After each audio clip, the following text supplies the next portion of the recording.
How's it going, guys? My name is Zach with the Movie Castle, and today we're going to be taking a look at an all-new horror movie, but not just one that's new, one that came out really good.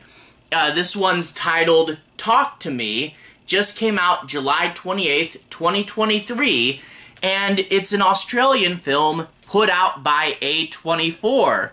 Last year, A24 got us Ty West X. That was a really good horror movie. They've been putting out some good stuff lately. This is directed by Danny and Michael Philippou. They have a YouTube channel called Raka Raka, which I don't know much about, but it does seem to be an action comedy channel, and it does feel kind of strange that they did a movie, and it's a horror movie, but I need to remind you, horror and comedy are kind of strangely tied together. Comedians like Jordan Peele and John Krasinski both had directorial debuts in horror, and last year Barbarian came out and the director there had a background in comedy. So, yeah, it turns out to be this strange winning formula. This movie stars Ari McCarthy, Hamish, Phillips, and Kit Erhart-Bruce, and this movie, it's been making a splash lately. It's been one of those things that I hadn't heard much about, and then it came out, and then there was all these people on YouTube talking about how cool and great it is, and I really am glad I got a chance to see it, because it really did come out great. Like, unless we get a wave of amazing horror films, this is more than likely going to be on the top 5 of the year for horror, and it's fun. It tells the story. It's a possession/game horror story, you know, where people play a game which, of course, goes terribly wrong, and it's one of those ideas, you know, like, we've seen this genre done a million times. I mean, I believe before this movie, the new Exorcist trailer came out, and it looks okay, but at the same time, like every other exorcism movie ever, there's so much generic stuff, which isn't bad, but we've seen it before. But this takes concepts, you know, games and ghosts and possessions, and really does remix them into this tale about misspent youth that is so original, and you don't know where it's going, and it's really cool. It's one of those with really good, gruesome moments that make you wince. The ghost and the makeup effects, it looks really good and gritty, and the ideas behind this, the ideas about being young and running from things and making poor decisions, is told in an honest way, which really does sell the concept. There's a ton to like with this movie, and I really did appreciate it. So, yeah, thumbs up to this one. In order to talk about it more specifically, I want to talk a little bit about the plot. I won't be doing any major spoilers, but I want you guys to have a basic idea of what you're getting into, and because this is a new movie, I'll talk less about the plot than normal, but I'll use this as an excuse to break down and analyze certain elements that I want to talk about. We open up with this girl, and she lost her mother quite recently, and she's been staying at her friend's house a lot of the time, and she has a really good and interesting relationship. I really do like the way these characters are told in a naturalistic feeling way. She has a really sweet relationship with her friend's little brother, and the mom, you know, which is a character that's not super important to the story, is still really fleshed out, and they play it like the mom partied in her youth, and you can't really get anything past her. You're gonna sneak out, aren't you? I know what you're up to, just don't get in trouble. So yeah, lots of interesting and real characters.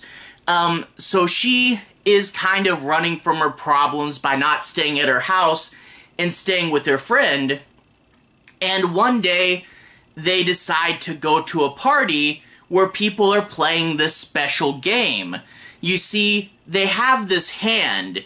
It's a porcelain hand, but they say underneath it is a real embalmed human hand underneath the porcelain. And they say it's either like a psychic medium or a cultist, but no one really knows, and they don't even know if there is a real hand under there.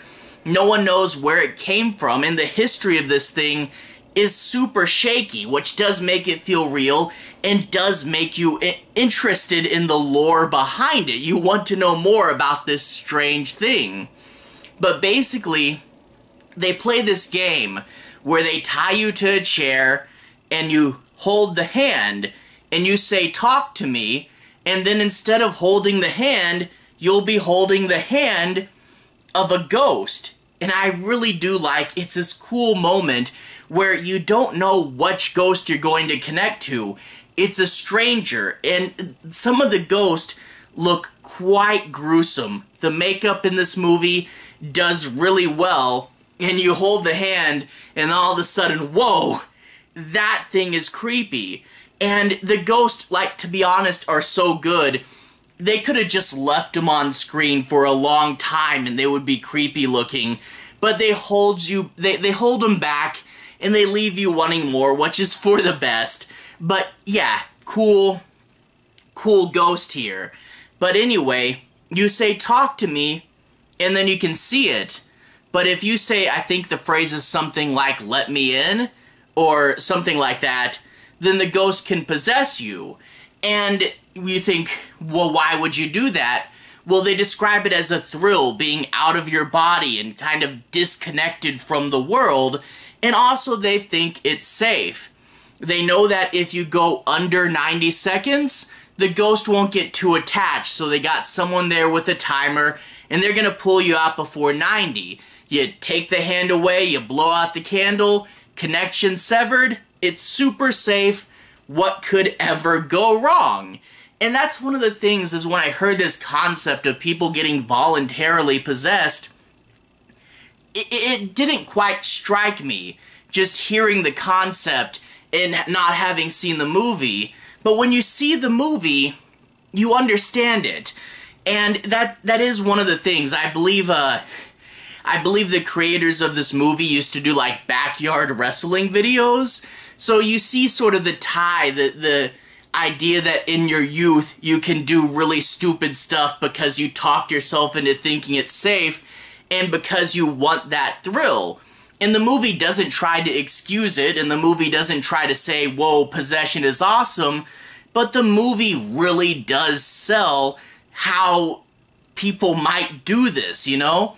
How people can find a way and how it becomes kind of like a fun party trick, and you know, how they could think that this would be safe, yet how obviously it could go wrong.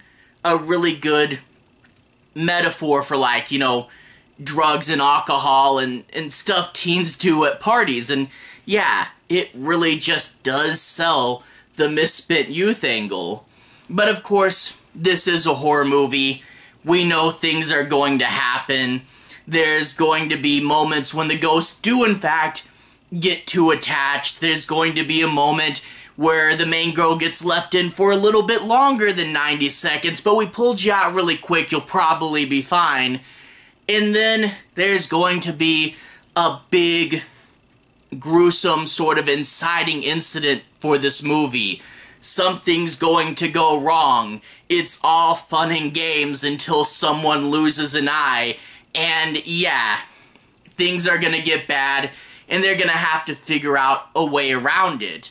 And that inciting incident, as well as several other things in this movie, are really just moments that hit home. You know, we were having fun, we took it so hard, and it really does sell moments that you wish you could take back. And there's several moments in this movie that are just real good gut punches. Combine that with this good gruesome atmosphere in this original story where you don't know where we're going. It really does work. It's a well-told metaphor for misspent youth that doesn't feel preachy and doesn't feel phony or anything. I mean, for real, there's social media in this movie, but it doesn't feel cringy. You know how rare it is that there's social media in a movie and it doesn't feel cringy? Yeah, that's crazy. And one other thing I really do love about this, talking about and feeding into the message, the ghosts are strangers. You don't know who they are, you don't know who you're gonna talk to, you don't know what they really want or what their motivations are. And while don't trust strangers should be an easy message to get across, it's amazing how much people do in real life. And yeah, some of these ghosts are going to be lying jerks, and you gotta really stay on your toes. And there's lots of stuff in this movie that, you know, it doesn't sound preachy or anything, I don't want to sell it like that, but a ton of really good messages, and I really do think people should watch and learn from this movie, because there's several moments that do seem like legitimate warnings for things that could happen to you, again, told through the eyes of a possession movie. But anyway, I don't want to get into it too much further, and I don't want to spoil too much, but gruesome moments, good scares, I love the ghost and the makeup and the tone of it, and real, legitimately entertaining characters that you do care for being put into this horror show that, again, it's original enough you can't telegraph it beat for beat. And I really do like this. This is a really great movie, and again, a very strong contender for being top 5 horror films of the year. And if enough good ones come that it somehow manages to get pushed out of that, well, that's good for horror fans as well. But yeah, this is probably going to be on this year's top 5. I definitely recommend go see this one. It's going to be one that sticks in your head for quite some time. It's really cool. Anyway, to everyone who's watched so far, thank you for watching. To everyone who's liked and subscribed, thank you. You really are helping the channel out. I'll leave a relevant playlist on the bottom. This should be my 2023 playlist, where you can see my reviews for other things that came out this year. And there's already been a lot. A new Scream movie, Nicolas Cage's Dracula, Megan started off the year. So if you want to see me talk about more new movies, you can click right here. Anyway, have a good day. I'll see you guys again very, very soon. Relevant playlist on the bottom. Have a good day now.